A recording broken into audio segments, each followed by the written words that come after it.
Hace unos minutos estamos en presencia virtual, pero presencia al fin, como siempre también recordamos, que no es menor, todo lo contrario, de la profesora, porque en términos internacionales, esto de doctora, doctor, tiene un término, no puedo decir peyorativo, pero profesora es el término académicamente más correcto de la jurista Lidia Guevara Ramírez o Lidia Nieves Guevara Ramírez.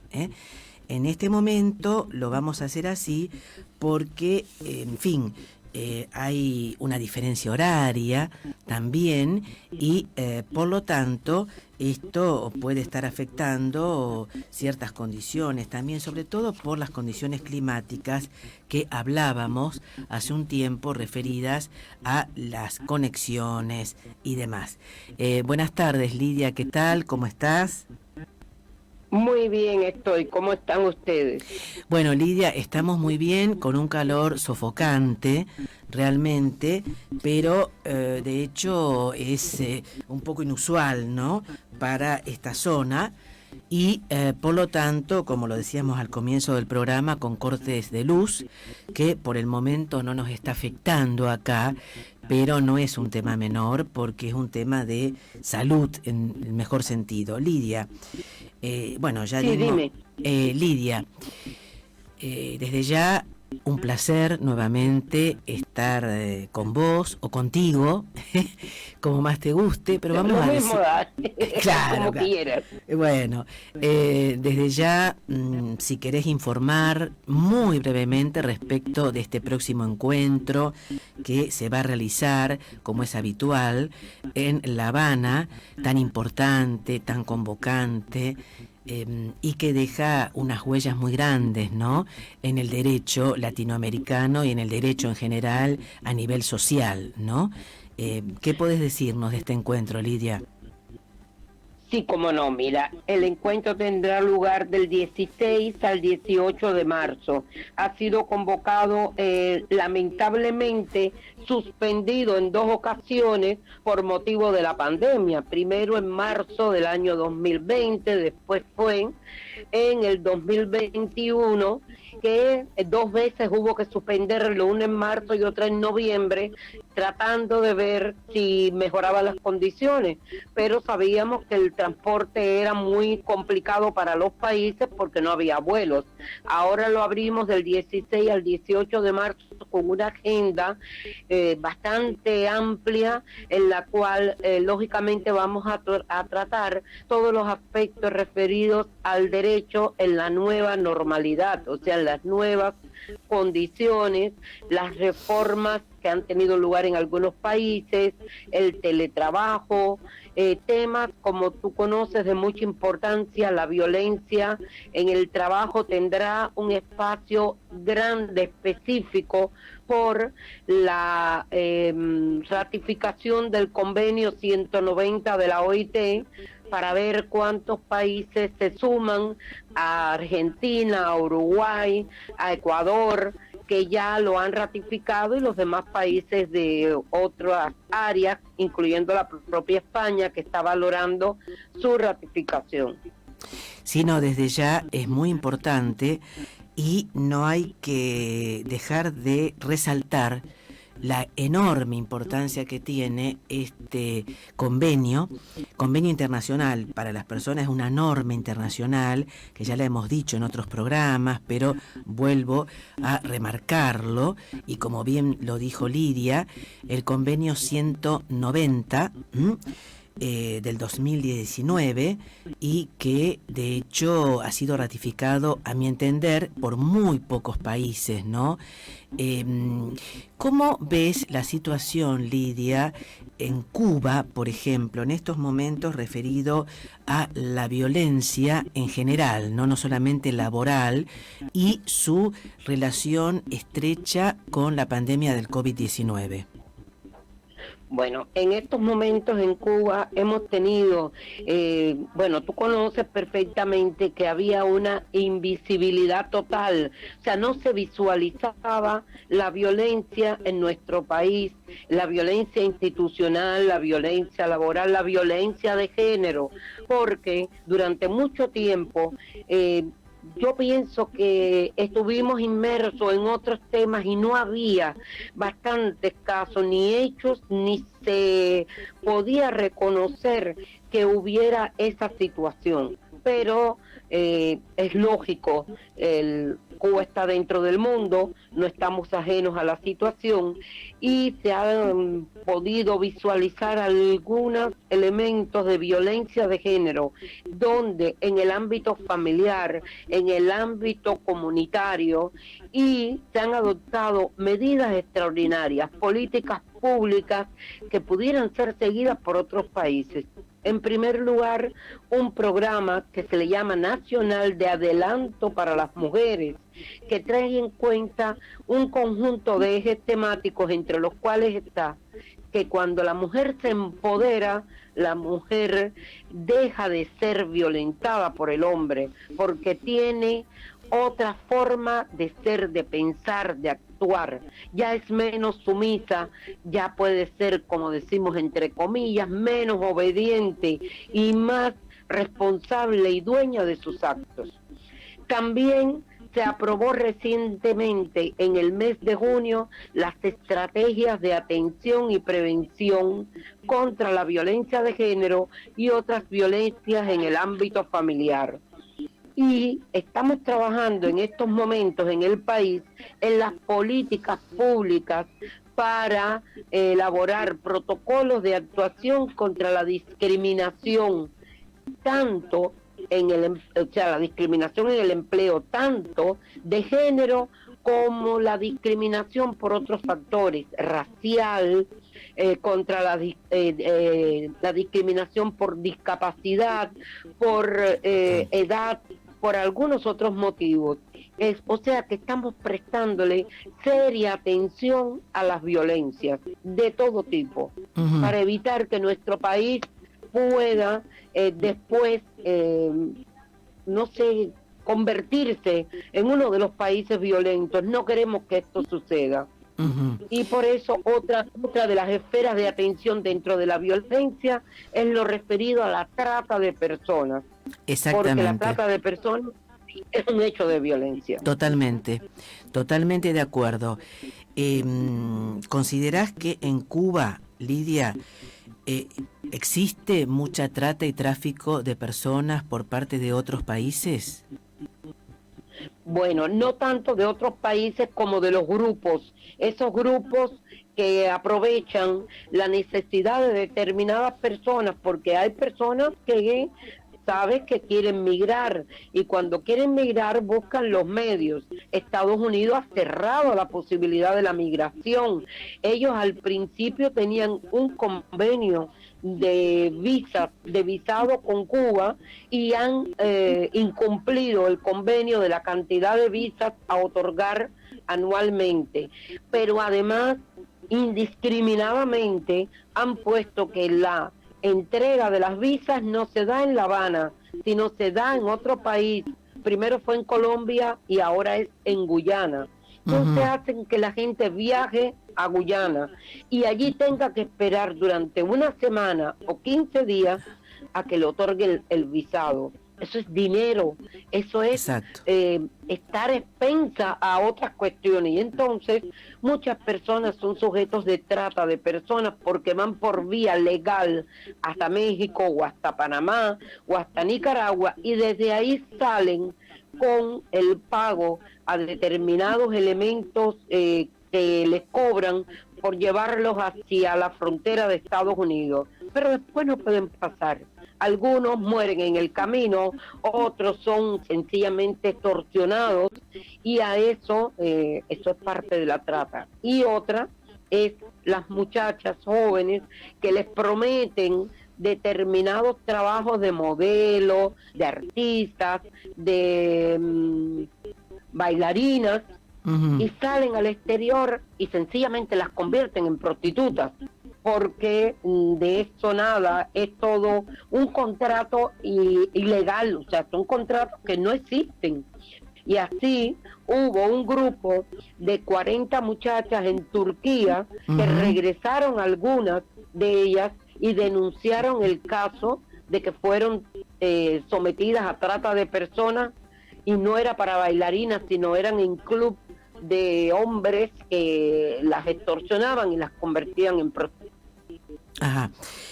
De hecho, dejemos de lado la administración Trump, ¿no? Que bueno, con la administración Biden, ¿hay alguna diferencia con respecto a este tema o no? No, la administración Biden ha sido más, ha sido ¿cómo decir? Una desesperanza para las personas que él, en su programa de gobierno, dijo que iba a ver el tema Cuba y además a mejorar la situación con los cubanos. Y ha sido todo lo contrario. A las 243 medidas que había aplicado Trump, él ha sumado otras más. Y entre ellas ha puesto a Cuba como uno de los países promotores del terrorismo, y además nos ha sumado como un país de trata de personas. ¿Y por qué lo han puesto? Es increíble, por los médicos, por el viaje de nuestros médicos a los distintos países dando salud. Todo el mundo sabe las brigadas médicas que han salido con la pandemia y que fueron los primeros en ir incluso a regiones de Italia, a regiones de países árabes con dinero, como Dubái, como Arabia Saudita. Toda la América ha podido tener en un momento u otro las brigadas médicas cubanas. Y ellos dicen que esos médicos son enviados a trabajar en trabajo forzoso, y eso es mentira, y todo el mundo sabe que es mentira, que los médicos, las enfermeras, el personal de la salud no son personal sometido a trata de personas. Pero identificar, considero, ¿no es cierto, Lidia? Unas tareas humanitarias y necesarias e indispensables, ¿no?, de salud con terrorismo, me parece que es un tanto tremendista y inaceptable en términos internacionales, ¿no es cierto? Pero claro, ellos nos han situado a nuestros médicos como trabajo esclavo, como trabajo forzoso, pero entonces todo esto hace que las personas que no nos conocen piensen que realmente nosotros estamos obligando a nuestro personal de la salud a laborar en el exterior so pena de una sanción penal o de cualquier otra situación. Pero además nos convocan como país que promueve el terrorismo, porque tú sabes perfectamente que ellos consideran que Cuba, Venezuela y Nicaragua son países que no respetan los derechos humanos, y nosotros siempre hemos dicho que más derechos humanos que el derecho a la salud, que nosotros no solamente pensamos en Cuba, sino en todo el mundo, que tuvimos más de 100 brigadas con la pandemia en distintos países del mundo, y eso es suficiente como para que las personas valoren que nosotros no obligamos a nadie a moverse hacia el exterior y que lo hacen con la conciencia de la solidaridad, de la ayuda a otras personas. Con respecto al tema salud, Lidia, ¿cómo están ustedes, yo puedo decir amigos y amigas cubanas, y vos lo sabés perfectamente, ¿no es cierto? Sí. Con respecto a la vacunación, al tema de los testeos, hisopados, es decir, todas estas palabras a que las hemos ido acostumbrando ante este nuevo panorama, ¿no?, del COVID y sus distintas variantes.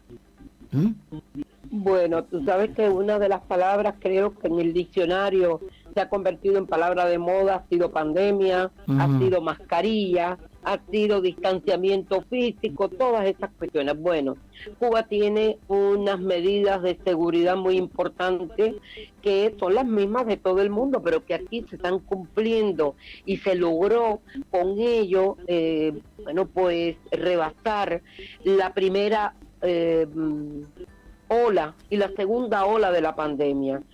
Realmente entre los meses de julio y noviembre hubo una situación crítica con la variante Delta, porque murieron muchas personas, se enfermaron muchas personas, pero logramos en diciembre bajar estrepitosamente hasta enero, que por motivo de Omicron, que es muy contagiosa, han aparecido de nuevo brechas de entrada por el exterior o sea, por viajeros, claro, de la variante Omicron.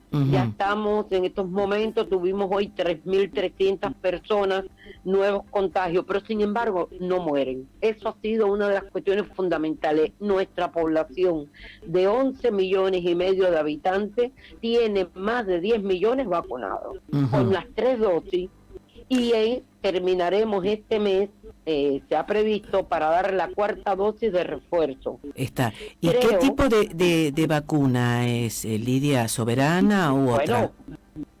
No, son 3. Es Soberana 2, Soberana Plus, por un lado, y Abdala es la otra, que es la otra serie. O sea, Abdala son 3 dosis y una de refuerzo, y Soberana son Soberana 2, Soberana Plus, y después una Soberana Plus o Soberana 1 de refuerzo. Bien. Déjame decirte que somos, creo que el primer país del mundo que tiene vacunados a los niños desde 2 años hasta 17. Ha sido una vacunación total de los niños, y que por tanto incluso los convalecientes ya han sido vacunados con Soberana Plus o con Abdala. Está. Lidia, desde el punto de vista importante, sí, de la cómo vacuna, no. Sí, otra cuestión. ¿Es obligatoria la vacunación, por ejemplo, para un lugar de trabajo? Es lo que iba a decirte ahora. Estábamos mirando hoy en nuestra organización, en la Asociación Latinoamericana de Abogados Laboralistas y Abogadas, lógicamente, que hay una circular colombiana que obliga a determinado personal que esté en contacto con el público a vacunarse, que es obligado, y si no, son desempleados, o sea, son cesados en el empleo porque no se han querido vacunar. En Cuba no es obligatoria la vacunación, es voluntaria y es por conciencia, y nuestra población lo ha asimilado así. Hay personas que no han querido vacunarse, no se les obliga. Lo que puede hacer es que después tendrán necesidad o han tenido necesidad de concurrir a centros de salud, y tú sabes que en Cuba la salud es gratuita, se les atiende sin ningún problema porque no han estado vacunados, y eso tú sabes que es posibilidad de contagiarse y de seguir contagiando. Sí, no, de hecho, hay multas para los que no usen mascarilla, sí hay multas. Me parece porque bien. La mascarilla es por lo menos una forma de evitar. Me parece bien. De hecho, sí, me consta que la salud es gratuita porque, bueno, vos sabés bien que tuve una caída previo a una jornada precongreso. Eres testigo presencial. Así que puedo dar mi fe absolutamente de que fui excelentemente atendida y me recuperé muy bien. En un hotel de primera, como el Hotel Nacional, te recuerdas, ¿verdad? Hermoso hotel. Quiero ir a Cuba. Bien, no, por favor. Que tengamos reuniones como hemos tenido muchas, y bueno, vos lo sabés, ¿no? Lidia, para ir finalizando, porque podríamos seguir mucho más tiempo y lo hemos hecho en otras ocasiones, pero bueno, quizás en algún encuentro y demás, eso está por verse en el 2022, previa conformidad o no de la persona con quien estoy hablando. Lidia, muy brevemente para finalizar, que me has comunicado, y me considero de mucha importancia, una nueva normativa referida a la maternidad, a una contribución legislativa, ¿no? Que son tus palabras, para la justicia social y la responsabilidad familiar, y que no es menor, ¿no? Y esta tarea de responsabilidad compartida entre padre y madre en estos momentos en Cuba, ¿no es cierto? Sí, cómo no, mira, la legislación de maternidad de Cuba no es nueva, es desde el año 1973, existe esa norma importante de la maternidad compartida y de sobre todo el derecho de paternidad. Un derecho muy importante. Sabemos que en América Latina el derecho de paternidad es muy breve. Hay desde 3 días hasta una semana, hasta un Ujú. mes. En Cuba el derecho de paternidad empieza, bueno, desde el parto, pero sobre todo es acogerse a una prestación social con licencia del 60% de su salario mensual desde que el niño cumple los 3 meses hasta el año. Puede ser la madre, puede ser el padre, pueden ser los abuelos trabajadores o cualquier otro familiar trabajador, o compartirla, un mes la madre, un mes el padre, un mes cada otra persona, pero son 40 semanas, no son 2 ni 3, Ujú. 40 semanas del derecho de paternidad de los hombres. Bien, Es muy interesante, muy desde ya. importante. Y bueno, otras cuestiones nuevas que también se han dado con respecto a que todo siempre mantiene el derecho al trabajo. O Está. sea, no se pierde el trabajo que tenga la persona por esta situación. Bien. Lidia, Porque la maternidad no es una enfermedad, la maternidad es un hecho importante contra el envejecimiento poblacional que tiene nuestro país. es de enorme importancia. Lidia, tenemos que finalizar, pero desde ya, ¿cómo